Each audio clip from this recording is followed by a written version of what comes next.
Bismillahirrahmanirrahim. Assalamualaikum warahmatullahi wabarakatuh. Saudaraku yang dirahmati Allah, suatu ketika saya berkunjung ke Turki, ke Museum Topkapi di Istanbul. Di sana saya mendapati sebuah relief kuno, konon ditulis pada abad ke-15 pada masa Sultan Fatih Mehmed II. Relief itu menurut saya baik dan perlu saya sampaikan di sini. Tulisannya dalam bahasa Arab, kaligrafinya bagus. Bertuliskan An-Najatu Fisidqi. Kemenangan itu ada dalam kejujuran. Saudaraku yang dirahmati Allah, kemenangan ada dalam kejujuran. Kalimat dan statement ini nggak sederhana, karena seringkali kita melihat dan membaca bahwa orang-orang yang culas, bahkan orang-orang yang menipu, seolah-olah dia nampak diberikan kemenangan. Tidak. Kemenangan yang sejati, kemenangan yang hakiki adalah kemenangan yang diraih dan dilakukan oleh orang-orang yang jujur. Dalam sebuah hadis Nabi diriwayatkan oleh Imam Muslim, Rasulullah Shallallahu Alaihi Wasallam pernah bersabda, "Alaikum bisidqi, fa inna sidqa yahdi ilal bir, wa innal birra yahdi ilal jannah." Hendaklah kalian berlaku jujur, karena jujur itu mengantarkan kepada kebaikan, dan kebaikan itu mengantarkan kepada surga.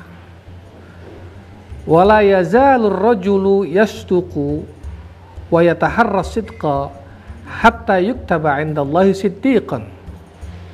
Dan seseorang tidaklah berkata yang jujur dan menjaga kejujurannya itu hingga nanti oleh Allah dia dicatat sebagai orang yang jujur.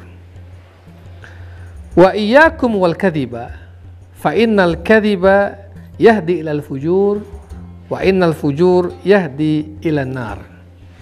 Sebaliknya, kata Rasul, hindarilah berkata bohong, karena berkata bohong itu akan mengantarkanmu kepada kenistaan, dan kenistaan itu akan mengantarkanmu kepada neraka.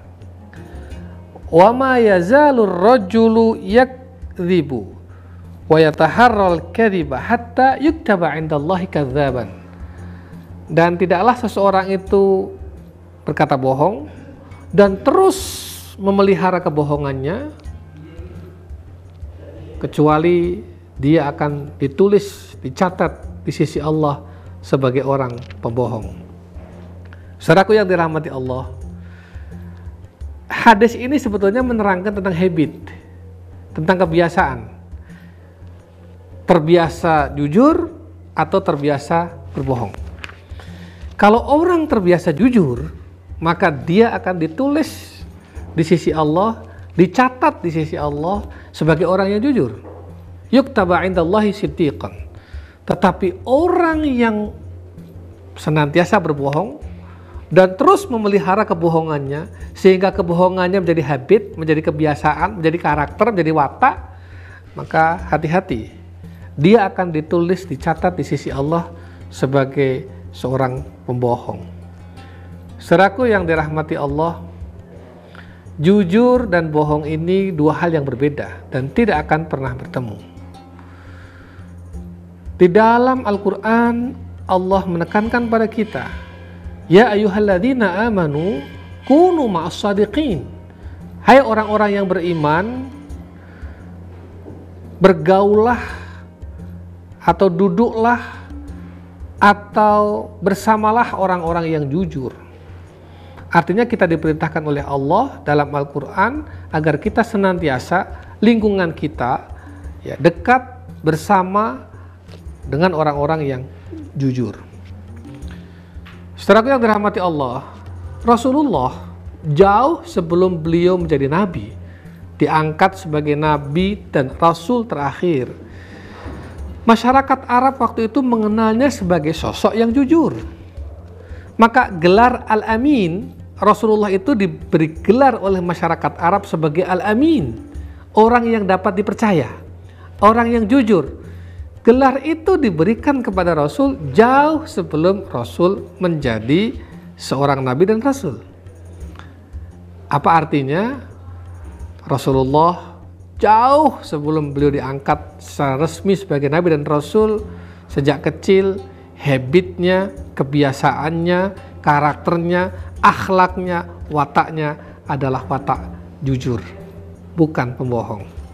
Sehingga dia dikenal sebagai orang-orang yang jujur. Penting mendidik anak-anak kita menjadi anak-anak yang jujur, anak-anak yang tidak berbohong, anak-anak yang otentik apa adanya. A dikatakan A, B dikatakan B. Itulah yang harus ditanamkan kepada anak-anak kita. An-najatu bisidqi, kemenangan itu ada dalam kejujuran. Hakikatnya adalah bahwa orang-orang yang jujur, dia akan selalu menjadi pemenang. Pemenang yang hakiki, pemenang yang sejatinya, bukan pemenang yang kamuflase. Demikianlah, Assalamualaikum warahmatullahi wabarakatuh.